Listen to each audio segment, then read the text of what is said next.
突如其来的大雾以吞噬一切的速度笼罩整个小区，直到有人在雾中伸出手，指尖瞬间发黑溃烂时，人们才惊觉这不是天气，而是一场残酷的狩猎。我正被窗外尖锐的警报声吵醒，屏幕上跳出一条未署名通知，字体冰冷的像雾里的霜。亲爱的居民们，本小区已被浓雾封锁，7日后雾气消散。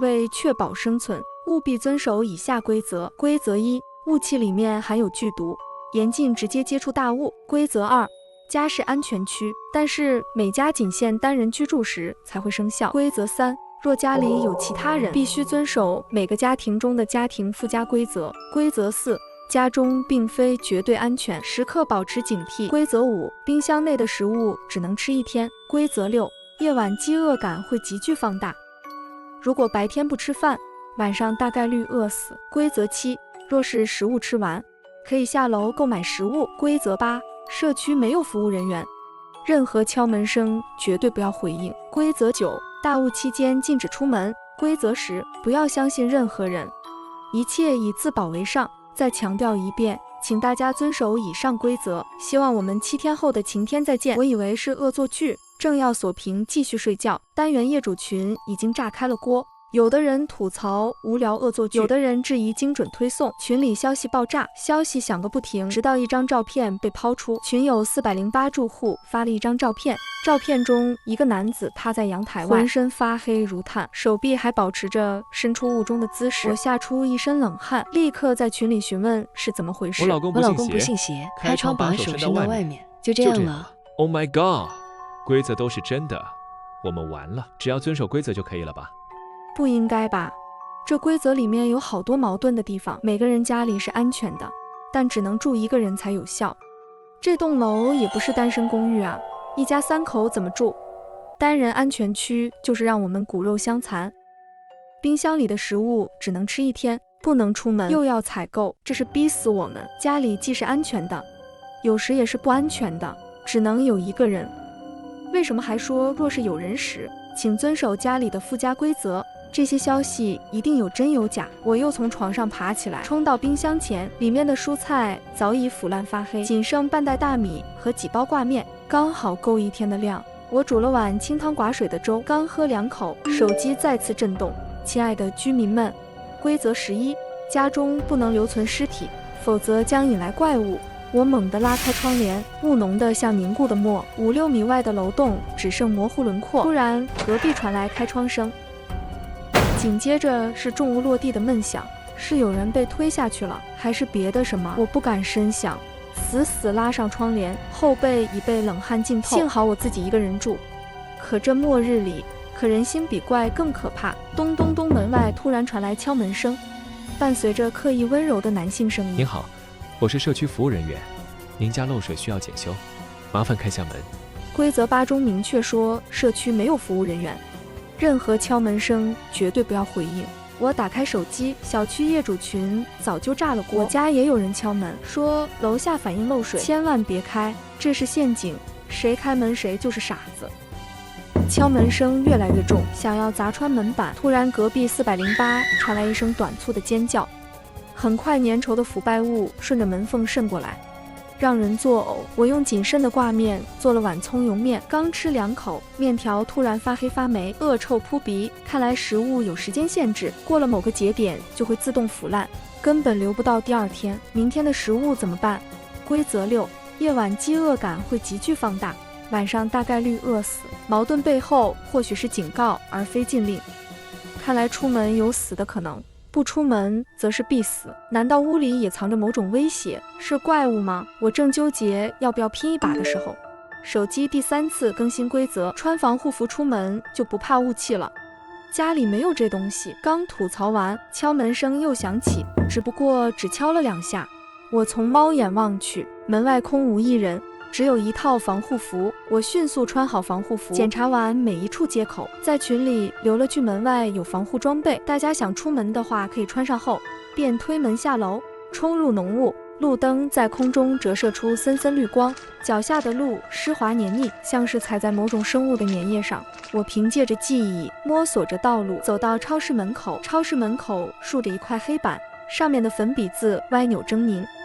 上面是新的规则：规则1，可以购买肉类食品，但是绝对不能吃。规则2，虽然肉包子很好吃，但是超市不卖肉包子。规则3，每天的蔬菜都很新鲜，但是隔夜蔬菜一定不可以吃。规则4，每人仅限购买1天口粮。规则5，餐厅区域的食物禁止食用。规则6，每日仅供应30人份食物，只有30份。这分明是在怂恿自相残杀啊！越来越多的人涌向超市，我赶忙也跑了进去。你是409的丸子？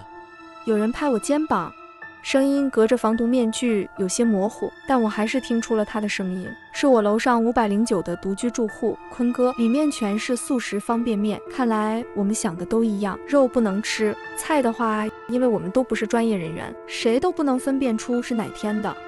小区里的超市又没有米和面条，剩下的只有方便面了。我点头附和，正要转身，却瞥见他盯着肉柜出神，那些肉类泛着诡异的油光，像有魔力般勾着食欲。我强行移开目光，将坤哥拽去旁边，从货架拿了6袋方便面后，准备排队结账。你下来的时候注意到了吗？楼下面很干净。我没有意识到坤哥这句话是什么意思。每家只能住1个人，就算是1家2口，这么多家，下面也该是尸山血海才对。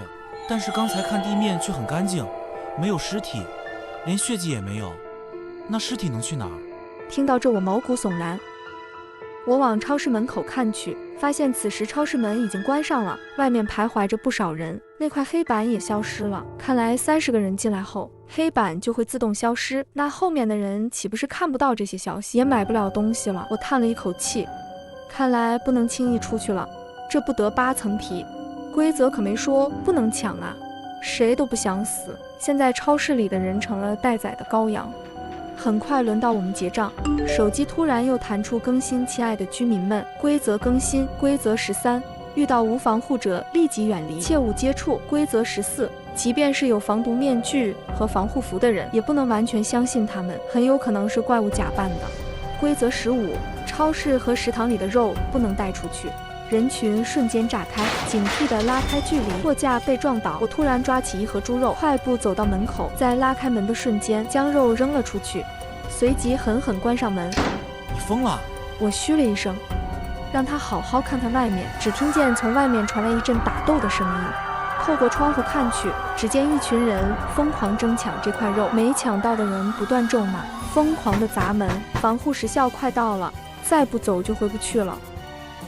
我把方便面塞进防护服内侧，坤哥也有样学样，趁着人少，我们迅速冲了出去。外面早就有人在等着了。把吃的交出来！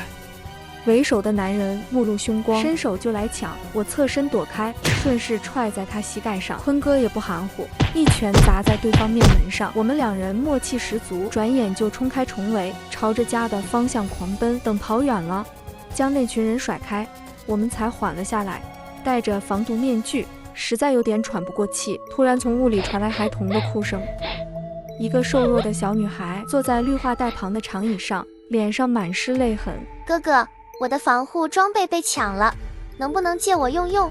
小女孩一边哭一边朝我们走来，一把抱住我的腿，瞬间一股寒气袭来。没有防护服，她怎么能在屋里存活？是怪物！我直接甩开小女孩，拽了坤哥一把，头也不回地往前跑。哥哥，我真的好疼啊！求求你们帮帮我！他喊了半天，见我们没理他，重新爬上椅子，继续坐好。为了一探究竟，我和坤哥躲在灌木丛后，看见一个穿防护服的男人，于心不忍，脱下装备递给他。下一秒，男人浑身发黑，倒在屋里抽搐。小女孩站起身，嘴角裂开，夸张的弧度扑上去啃噬起来。片刻后，男人只剩下一张完整的皮囊，小女孩像虫子般钻了进去。皮囊缓缓站起身，变成了男人的模样。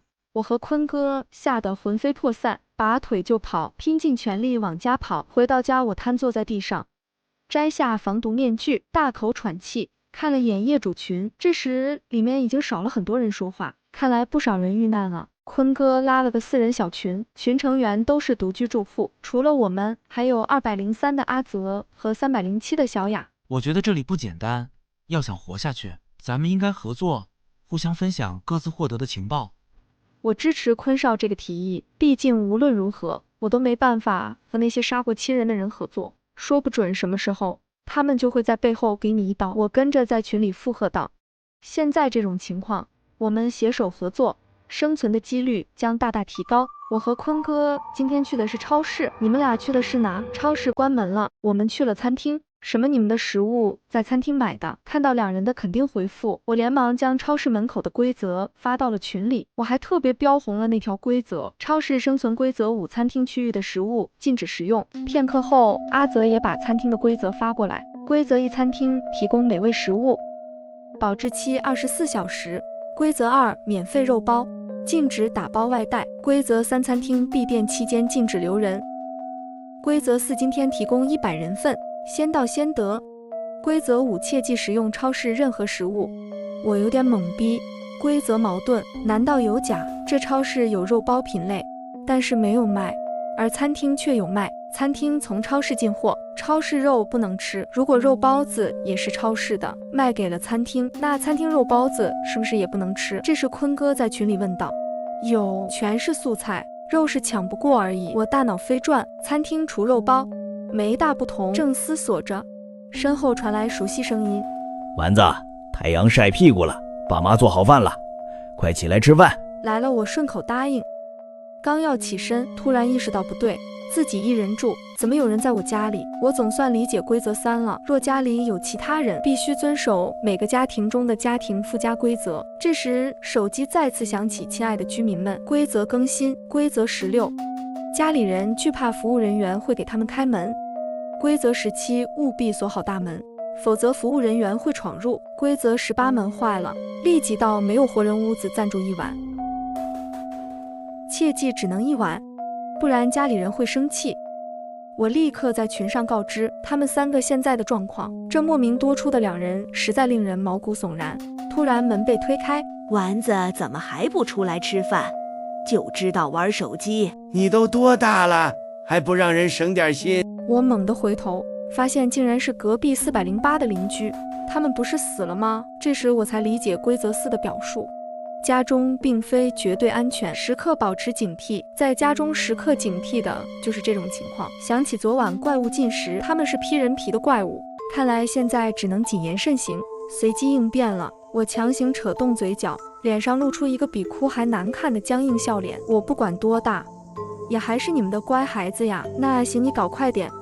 正在换衣服，突然摸到了口袋里有东西，掏出来一看，竟是一张沾血的纸条。打开一看，发现竟然是一份家庭附加规则。规则1：在不知原材料来源时，不要吃家里人做的饭规。规则2：如果不想被做成饭菜，远离厨房。规则3：洗手间内绝对不能照镜子。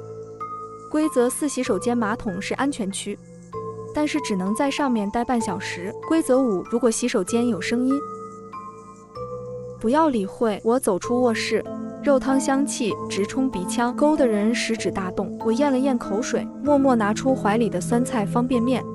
贾妈见状，怒气值爆表，直接发飙：我做的饭就这么难吃吗？你怎么不吃？听见没有？快点过来吃，别惹你妈生气，不然揍死你。贾爹边说边端着肉汤走过来，一副不喝就死的样子。我看着碗里的汤汁浓稠发黑，里面甚至还漂浮着细碎的毛发，不禁心里一阵犯嘀咕。我急中生智，在贾爹走过来时顺势站起来，撞到他的手，肉汤洒了一地。妈，我在减肥呢。女朋友嫌我胖，我挤出僵硬的笑。我先去房间换衣服。你小子终于开窍了，算了，不耽误你追女孩子了。既然你不吃，去厨房帮我把做好的饭菜端过来。我去奶奶的，这是让我去端饭，还是把我做成饭啊？妈，您做的饭太好吃了，我怕忍不住偷吃，减肥就前功尽弃了，我还是锻炼去吧，争取快点拿下。我马上逃回房间，刚关上门，就听见客厅传来咀嚼骨头的声响，清脆的令人头皮发麻。我长舒了一口气，再次拿起手机查看小区业主群，很少有人说话，估计都有了自己的小团队。不过4人群里有未读消息：家人们，救命啊！老子母胎单身这么多年，今天给我整了一个男朋友，但问题是，老子是男的啊！我直接笑出了声，随后在群里打字提示兄弟小心一点，家里人可能会给社区服务人员开门。刚敲完字发送出去，外面突然传来敲门声。开门，楼下反映你们楼上漏水。完蛋，假爸假妈肯定要去开门了。我瞬间冲进洗手间，坐在马桶上假装玩手机，希望可以躲过一劫。听到大门被打开的声音，紧接着是凌乱的脚步声。片刻宁静后，厕所门被打开，一个社区服务人员拎着工具箱走了进来，然后蹲在洗手台下面开始维修起来。我突然想起来，家庭附加规则4，洗手间马桶是安全区，但是只能在上面待半小时，在线等挺急的，他们要是半个小时不走怎么办？我家也是，不过我的是浴缸里，是安全的，我也只能待半个小时。一一对比他们发来的规则，虽然大同小异，但是有一条是相同的，就是在洗手间内绝对不能照镜子。但是怎么让他们主动照镜子，却始终没有头绪。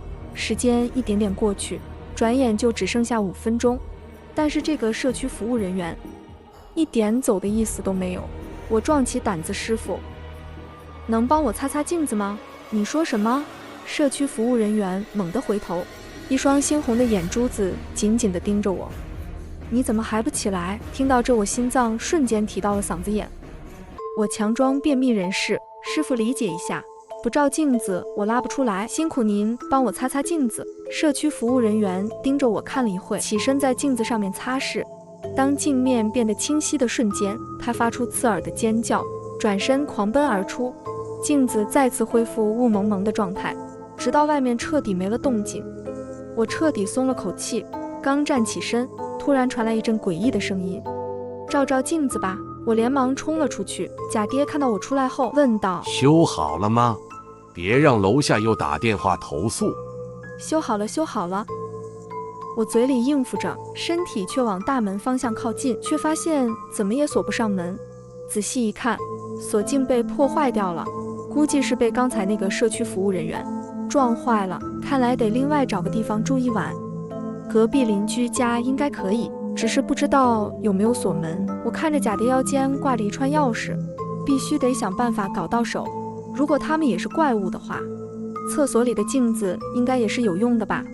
我又返回洗手间，关上门照照镜子吧。那个声音再次响起，我有点犹豫。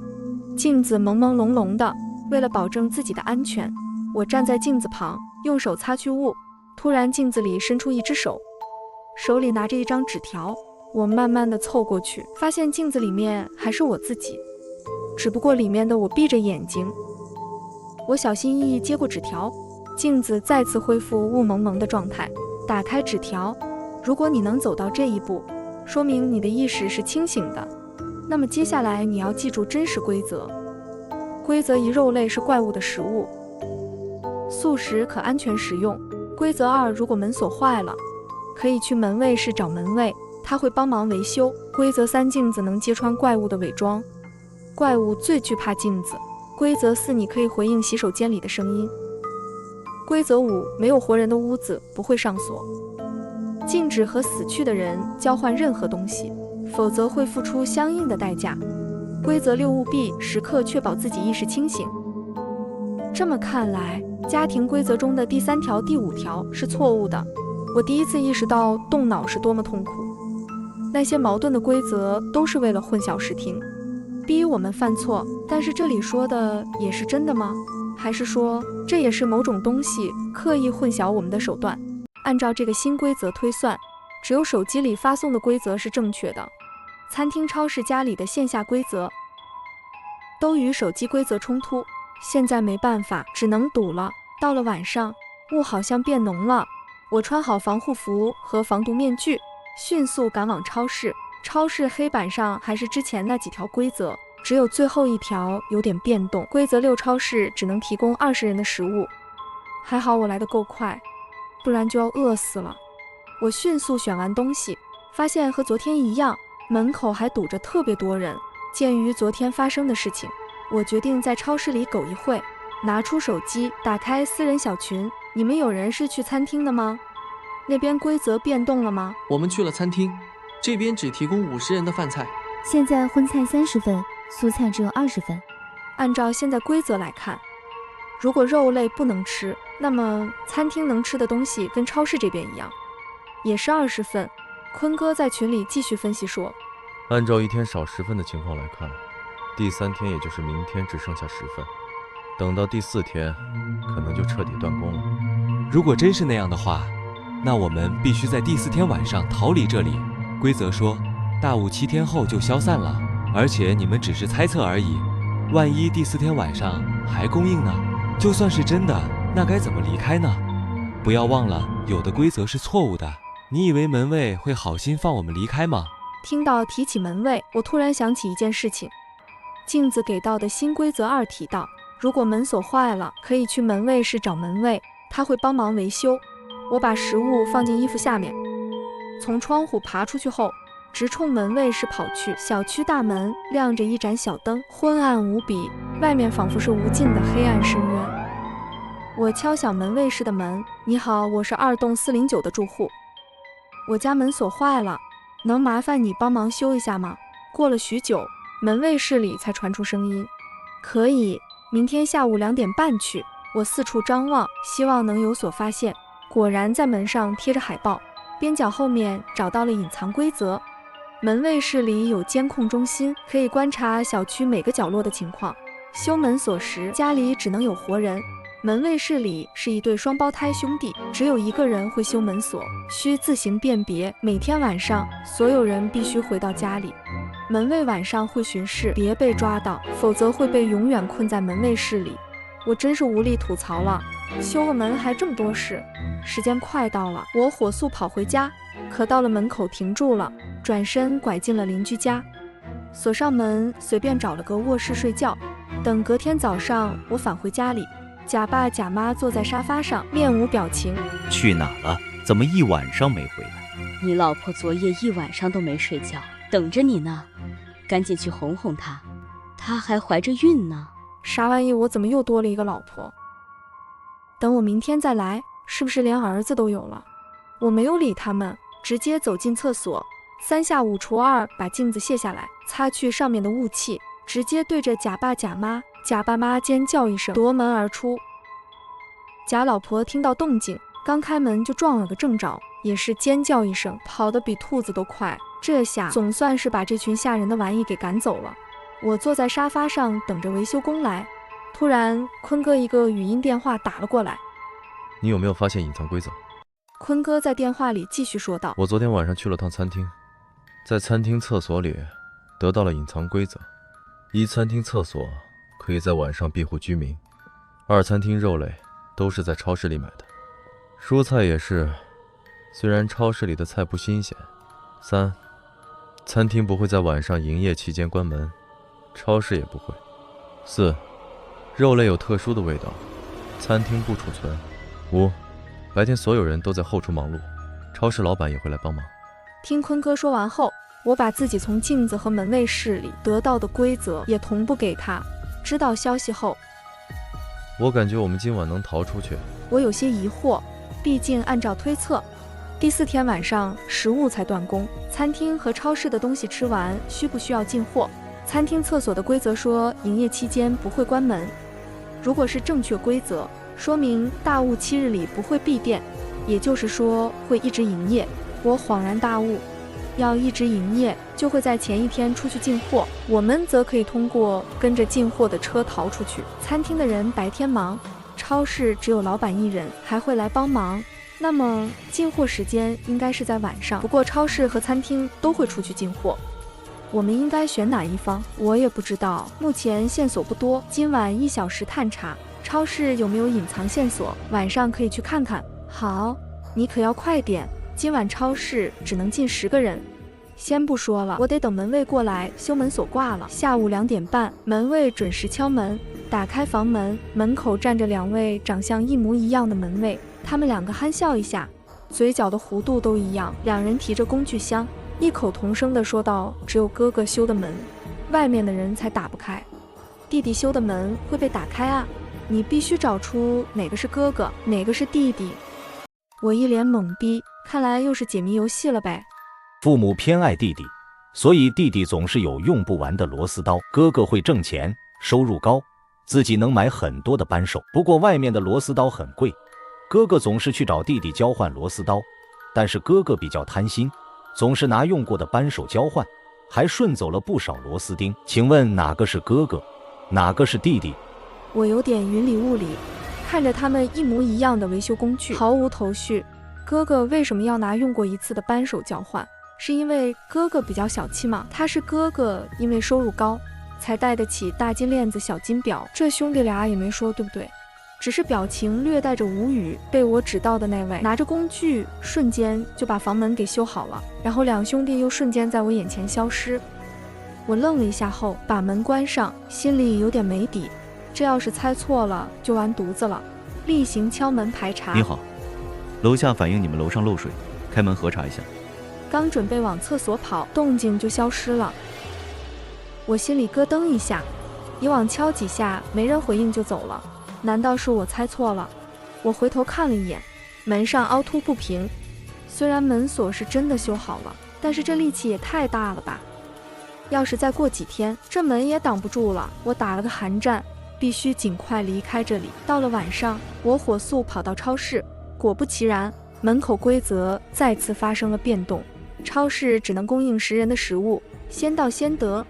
坤哥早早的就在门口等着我，看到我不断招手。你今天怎么这么慢？从维修工得到些什么？隐藏规则吗？我摇摇头，没有，只讲了个不知所云的故事。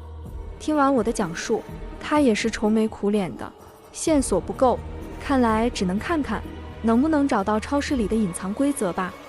我们两个将超市转了一圈又一圈，正在不知所措之际，坤哥突然用胳膊碰了下我。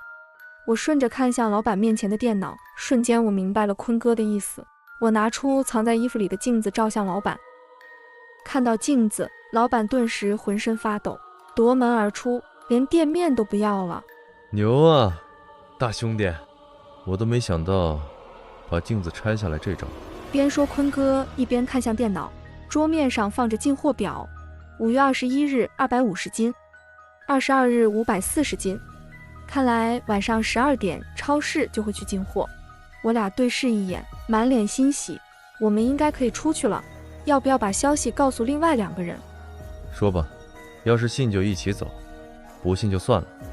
坤哥点点头，随即我们便把逃出去的计划和方法发在群上，尽量劝说他们一起离开这里。不过没有得到回复，那2人还是没来。防护时间只剩下20分钟。这时群里也发来消息，谢谢你们的好意，我觉得还是等7天后大雾消散时比较安全。我在餐厅得到了隐藏规则，超市和餐厅都不会闭店，现在还有时间，你们如果想回来的话还来得及。我也得到了隐藏规则，闭店期间不仅餐厅不能有人，超市也不能待，不然会被门卫室里的人抓走，生死有命，富贵在天，祝我们好运。我和坤哥还是想再争取一下，但是最终还是被2人拒绝了。没办法，今晚我们2个决定放手一搏。临走前，我们检查了下电脑，看看还有没有其他线索。电脑下压着一张纸，我抽了出来，发现是一张送货单。5月21日12点，泡面30箱，火腿肠10箱。5月22日12点，泡面20箱，火腿5箱。我仔细端详着，顿时生出冷汗。快走，我们猜错了。餐厅的货车才是出去的。坤哥一脸懵逼，但还是跟着我跑了出去。我边跑边解释，那超市里进菜会进一些不新鲜的吗？坤哥还是懵逼的状态，我只好继续解释。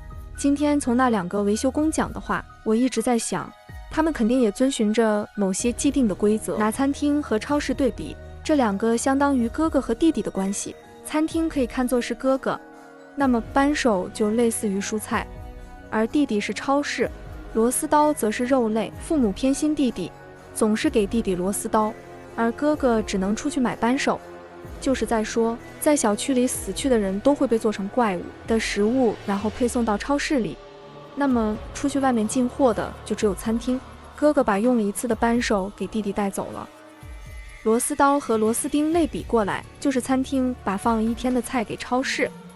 换取肉和肉包子。那张外来送货单表明，超市里的方便面、火腿肠等零食全都是外面在中午给送过来的，所以说超市根本不会出去进货，要去也是去屠宰场。奶奶的，差点被骗了！我们连忙往餐厅跑，在防护时间最后1秒，顺利躲进餐厅卫生间的隔间里。每个隔间里面都有一套新的防护服，我们2个躲在里面，大气不敢出。终于，外面的喇叭声打破了寂静。车来了，我们谨慎地走出去。餐厅里面一个人也没有，雾气越来越浓了，货车的灯光只能透出一点。我俩悄悄爬上货车的后厢，对视一眼，是死是活就看今天的定数了。车子轰隆隆启动，我们2人都有点犯困，也是这几天过得那么提心吊胆的。想到终于能逃出这该死的小区，前所未有的安全感让人整个放松下来。朦朦胧胧中，突然一阵嘈杂的响声将我们惊醒。我们从监控里看到，你们深夜还在外面溜达，别挣扎了，跟我们回去吧。说完，2人便慢慢逼近我们。我们深知，一旦被他们抓到，就基本见不到明天的太阳了。既然离逃出去只差1步，那只能奋起反抗了。我和坤哥对视一眼，然后迅速行动。坤哥一个铁山靠将门卫压住，我掏出镜子对着他们输出。2个门卫浑身发软，已经没了反抗的力气。我俩一脚将他们踢下车厢，2道黑烟从身体中脱离，然后凝聚成一个整体。不过只能眼睁睁看着我们远去。本以为终于可以安心了，还没等我们喘口气，没想到那个怪物竟然不断壮大，似乎是吸收了周围的黑雾，有点不妙。下一秒，怪物身体直接爆开，一股强烈的气流瞬间炸裂，将我们连人带车一起掀飞。我俩被震得眼前一黑，失去了意识。醒醒，醒醒！你们怎么回事？怎么睡在车顶上？我被晃醒，许久没见过灿烂的阳光，照得我眼睛都睁不开了，半晌才缓过来，耳边全是司机辩解的声音。俺就是个收棉花的，也不知道他俩是怎么上来的。俺真的没有违规拉人啊，俺都是30多年老司机了，不会连这点法律意识都没有的。我和坤哥对视一眼，欣喜若狂。出来了，我们活下来了。我们解释说，我们喝醉了，有点模糊，什么事都不知道。反正这事说出去也没人会信，反倒会被当成神经病。随后我打了个出租车回家。出租车司机听到我要去的地方，有点惊讶。那里前些天可是出了重大事故的，都上新闻了。整个小区天然气管道严重老化，发生泄漏爆炸，伤亡很是惨重，基本无人生还。里面该不会有你们的亲人吧？节哀年轻人，我和坤哥都愣住了。那我们前几天经历的是怎么回事？就算是做梦，也不可能2人同时做一样的梦吧？不过无论是大雾还是事故，至少我们逃出来了。不管了，我和坤哥都靠坐在出租车上休息，我们都没发现出租车外面又缓缓升了一层雾，一场从未见过的大雾。